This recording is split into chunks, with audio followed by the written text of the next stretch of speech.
안녕하세요. 사부의 TV입니다. 오늘의 사연 시작하겠습니다. 저는 결혼을 몇 달 앞둔 예비 신부였습니다. 만약에 그 일만 아니었다면 벌써 결혼식을 올렸겠네요. 그 일은 우리가 신혼집을 알아보러 다니면서 시작이 되었습니다. 이제는 헤어졌지만 편의상 남친이란 호칭을 사용하도록 하겠습니다. 둘 다 회사가 비슷한 곳에 위치해 있었기에 우리는 회사 근처에 신혼집을 알아보고 있었어요. 물론 양가에서도 적극적으로 찬성했던 부분이었습니다. 어느 날 예비 시어머니가 제게 물었거든요. 니들이 알아본다는 아파트가 무슨 동에 있는 거지? 아마 거기가 땡땡동일 거예요. 땡땡동? 그래 알았다. 예비 시어머니가 수첩에 제가 말한 동 이름을 적고 있었습니다. 그때까지는 그 이유를 잘 알지 못한 채 잊고 있었어요. 그런데 며칠 후 예비 시어머니가 우리 둘을 불러서는 진지한 표정으로 말했어요. 내가 물어보니 그 땡땡동이 니들한테 괜찮다고 하더구나. 그니깐 반드시 그 동네에다 신혼집을 구해야 한다. 우리도 그럴 생각이긴 한데 우선 가격이랑 따져보겠습니다. 따져보고 뭐 할 것도 없어. 무조건 그 동네로 해야 한다. 예비 시어머니가 어찌나 강조를 하던지 저도 모르게 네라고 대답을 하고 말았습니다. 그리고 결국 그 땡땡동에 신혼집을 구했고요. 다행히 우리가 벌어놓은 돈과 양가 집안에서 조금씩 보태준 돈까지 합하고는 대출을 받아서 아파트를 살 수가 있었습니다. 둘 다 월급이 적은 편은 아니었기에 충분히 갚아나갈 수 있다고 생각했거든요. 그런데 아파트 입주 날짜가 결혼식 날보다 몇 달 앞이었기에 결혼 전에 우리가 먼저 들어가서 살겠다고 양가에 말을 했는데요. 예비 시어머니가 확인을 해보겠다고 하더니만 며칠 후에 우리를 앉혀놓고 다시 말을 했어요. 우선 혜수 너부터 들어가서 살고 우철이 너는 결혼 후에 들어가도록 해라. 네? 집도 회사 근처인데 굳이 그럴 이유가 있을까요? 이유는 묻지 말고 무조건 그래야 한다. 무조건 혜수 너부터 그 집에 들어가서 혼자 살고 있어. 우철이는 계속해서 본가에서 출퇴근하고 앞으로 평생 같이 살 건데 뭐가 불만이야? 이유가 무엇인지 물어보고 싶었지만 예비 시어머니가 어찌나 완강하게 말을 하던지 그냥 입을 다물어버리고 말았어요. 다만 예비 시어머니 없는 자리에서 남친에게 그 이유를 물어봤어요. 자기야, 나만 먼저 들어가야 하는 이유가 있는 거야? 혹시 자기는 왜 그런지 알고 있어? 아, 그게 이제는 자기도 알고 있어야 할 것 같으니까 내가 말해줄게. 사실 엄마가 믿고 따르는 보살님이 한 분 계시거든? 그 보살님이 결혼 전에 나는 절대 그 집에 들어가면 안 된다고 했대. 그니까 한마디로 부정 탄다고 했다나 봐. 뭐? 그럼 설마 점쟁이 말만 믿고 그러는 거야? 저는 종교가 없는 사람이었기에 예비 시어머니의 행동이 이해가 되지 않았거든요. 하지만 남친도 그 보살을 굳건하게 믿는 듯 했는데요. 제 말에 버럭한 채 말을 했거든요. 자기야, 보살님에 대해 그런 식으로 말하면 큰일 나.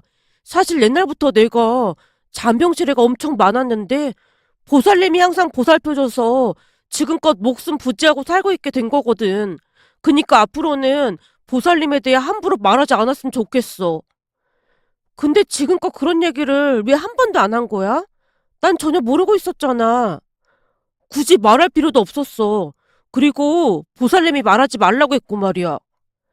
남친이 아무렇지도 않게 한마디 한마디를 하고 있었는데요. 그동안 제가 알고 있던 사람이 맞나 싶기까지 했습니다. 그렇게 저는 홀로 신혼집에 들어가게 되었어요. 약속대로 남친은 본가에서 출퇴근을 했습니다. 그러던 어느 날은 꿈을 하나 꿨는데 할머니가 신혼집으로 들어와서는 남친 짐을 마구마구 싸기 시작했어요. 할머니, 왜 그래? 짐은 왜 싸고 있어? 바쁘니까 말 시키지 마라. 얼른 짐 싸서 밖에다 내놔야 하니까. 그게 무슨 말이야?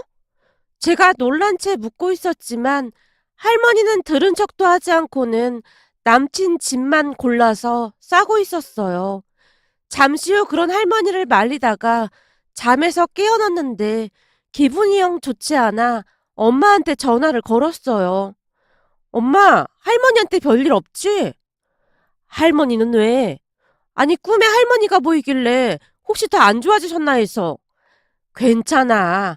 어제는 식사도 많이 하시고 그랬어. 할머니 건강이 갑자기 안 좋아지시는 바람에 부모님 집에서 같이 지내고 계셨거든요. 오늘 회사 끝나고 잠깐 들를게. 힘들 텐데 뭐하러 그래? 갑자기 할머니가 꿈에 나와서 기분이 안 좋아서 그래. 갈 때 할머니 좋아하는 과일 좀 사갈게.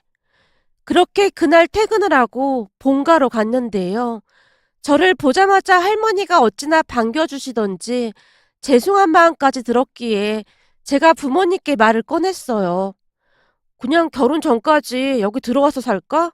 사실 나 혼자 신혼집에 있을 이유도 없고 말이야. 내가 사부인한테 들어보니 너 혼자 그 집에 들어가서 몇 달 살아야 한다고 나한테 신신당부를 하더구나. 그니깐 그냥 사부인 원하시는 대로 해드려. 회사도 가깝고 하니까 너한테도 나쁠 거 없잖아. 내가 들어보니 우리 시어머니 점쟁이 말만 듣고 그러나 보더라고. 뭐? 점쟁이? 어, 보살이 하라는 대로 하라는데 난 익숙치가 않아서 좀 그렇네. 근데 시어머니도 시어머니인데 우철 씨도 진짜 대단한 것 같아. 그 보살이 결혼 전에 절대 신혼집에 발도 들이지 말라고 했다는데 진짜 한 번을 안 찾아오는 거 있지? 그 정도야? 미신 많이 믿어서 좋을 거 하나 없는데. 엄마가 걱정스레 중얼거렸어요. 굳이 나도 같은 생각이야. 근데 가족들이 다들 미신을 너무 믿는 것 같더라고. 미신 믿는 줄 알았다면 처음부터 만나지도 않았을 텐데 어쩜 감쪽같이 숨겼나 몰라. 곰곰이 생각해보니 그동안 우철 씨가 갑자기 약속을 취소하고 그랬던 이유가 그 보살이 그러라고 해서 그런 게 아닌가 싶기까지 했다니까. 그래도 어쩌겠어. 그냥 적당히 맞춰주고 말아. 미신이라고는 해도 나쁜 액을 막느라 그런 걸 텐데 우선 그냥 하라는 대로 해. 한동안 엄마와 대화를 하다가 신혼집으로 돌아왔는데요. 그날따라 할머니가 많이 피곤하시다며 일찍 잠이 드셨거든요. 그런데 그게 할머니의 마지막 모습이 될 줄 누가 알았겠습니까? 다음날 아침 엄마가 울면서 할머니께서 돌아가셨다는 말을 했거든요. 처음에는 도무지 믿겨지지가 않았는데요. 지난밤 피곤하시다고 하긴 했지만 할머니는 분명히 멀쩡해 보이셨거든요. 아마도 할머니는 당신이 떠나실 걸 미리 알고 제게 작별 인사를 했던 게 아닌가 싶네요. 만약 전날 할머니 꿈을 꾸지 않았다면 찾아갈 생각조차 하지 않았을 테니까요. 결국 놀란 제가 남친에게 전화를 해서 할머니께서 돌아가셨다는 말을 했는데요. 우철 씨, 우리 할머니 돌아가셨대. 할머니께서 돌아가셨다는 게 도무지 믿겨지지 않아 제가 울먹이며 말을 했어요. 뭐? 할머니께서 돌아가셨다고? 우선 가지 말고 잠깐만 기다려봐. 그게 무슨 말이야? 내 말 뜻 못 알아들었어? 우리 할머니께서 돌아가셨다니까? 근데 뭘 기다리고 있어? 그니까 잠깐만 기다리고 있어 보라고. 내가 엄마한테 물어볼게. 남친이 급히 전화를 끊는 모습이었습니다. 얼굴이 온통 눈물, 콧물 범벅인 상태였음에도 이게 대체 무슨 일이지? 라는 생각만 들었어요. 그 말에 어이가 없었지만 그런 걸 따지고 있을 때가 아니었기에 제가 급히 주차장으로 내려가서 차에 시동을 걸었는데요. 그 순간 남친에게 전화가 걸려왔어요. 너 지금 어디야? 나 지금 주차장이지. 곧 장례식장 정해질 텐데 거기로 가야 할 거 아니야. 당연한 걸 왜 묻고 그래. 그때쯤 저는 남친의 행동이 이해가 되지 않았기에 어안이 벙벙해 있었어요. 내가 가지 말라고 했는데 왜 이렇게 말을 안 들어? 지금 뭐 하자는 거야? 다른 일도 아니고 우리 할머니께서 돌아가셨다니까. 나도 알아. 아는데 결혼식 앞두고 장례식장 가고 그러면 큰일 난대. 뭐? 그럼 지금 나보고 할머니 장례식장에 가지 말란 말이야? 누가 그래? 그 보살인 가는 사람이 그래? 자기야, 흥분하지 말고 차분히 생각해봐. 결혼이라는 게 일륜지 대사인데 정말 신중하게 해야 한다니까? 근데 보살님이 아주 심각하게 엄마한테 말했다잖아. 우리 둘 다 절대 장례식장 가면 안 된다고. 아마 할머니도 이해해 주실 거야. 생각해봐. 어떤 할머니가 손녀 잘못되길 바라겠어? 남친이 계속해서 정신 나간 소리를 짓거려대고 있었습니다. 야, 너 정신 나간 소리 하려면 전화 끊어. 너는 니네 부모님이 돌아가셔도 보살인가 하는 그 인간이 장례식장 가지 말라고 하면 안 갈 생각이냐? 진짜 미쳐도 단단히 미쳤네? 뭐 이런 인간이 다 있어. 자기가 지금 슬픈 건 알겠는데 말을 너무 함부로 하는 거 아니야? 그리고 우리 부모님이 돌아가신다는 그런 얘기는 왜 꺼내고 그래? 재수없게. 전화 끊어. 그리고 너 앞으로 내 눈에 띄지 마라. 내가 너 같은 인간이랑 결혼한다고 그러고 있었으니 잠시 정신이 어떻게 됐었나 보다. 난 할머니 장례식장에 갈 거니까 우리 그냥 파혼하자. 무슨 이런 정신 나간 집구석이 다 있어. 라며 전화를 끊어버렸습니다. 살면서 그토록 어이없는 경험은 처음이었던 것 같았어요.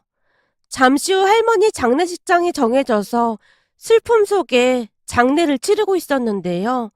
엄마가 제 눈치를 보며 물었어요. 우리 예비 사위는 언제 오는 거야? 예비 사위는 무슨 예비 사위야. 엄마, 그 인간 얘기는 하지도 마. 할머니 가시는 길에 그 인간 얼굴 떠올리기도 싫으니까. 제 말에 엄마의 얼굴이 사색이 되어 있었습니다. 왜? 뭔 일 있었어? 무슨 일인데 그래? 암튼 나 결혼 안 할 생각이니까 그런 줄 알고 있어. 내가 할머니 영정사진 보면서 곰곰이 생각해보니 할머니가 우리 결혼 막으려고 그러셨던 것 같아. 얘가 도대체 무슨 말을 하는 거야? 그렇잖아. 꿈에서 할머니가 그 인간 짐을 쌀 때부터 뭔가가 이상했다니까. 그 인간이 글쎄 무당의 장례식장 가지 말라고 했다고 안 오겠대. 난 무당 말만 믿고 저런 인간이랑 도저히 못 살겠어. 이제 보니 그거 숨기고 결혼하려고 했던 것 같아. 뭐? 무당이 장례식장에 가지 말라고 했다고? 할머니 장례식인데도? 결혼 앞두고 부정탄다나 뭐래나 암튼 말 같지도 않은 소리를 하더라고. 이제 보니 우리 할머니가 손녀 앞날이 어떻게 될지 알고 막은 것 같다는 생각만 들어. 제 말에 엄마는 더 이상 아무것도 묻지 않았습니다. 엄마도 갑작스레 할머니께서 돌아가셔서 큰 충격을 받은 상태였거든요. 그렇게 장례식을 치르고 얼마 후 남친이 제게 전화를 걸어왔는데요. 자기야, 별일 아닌 거 가지고 너무 호들갑 떨어대는 거 아니야? 우리 결혼식장부터 다 예약해놨는데 파혼이라니. 이게 말이 된다고 생각해? 지금 파혼이 문제야? 너 참 대단하다. 어쩜 그런 얘기를 하는데 찾아오지도 않고 전화상으로 말을 하고 있냐? 진짜 대단하다, 대단해.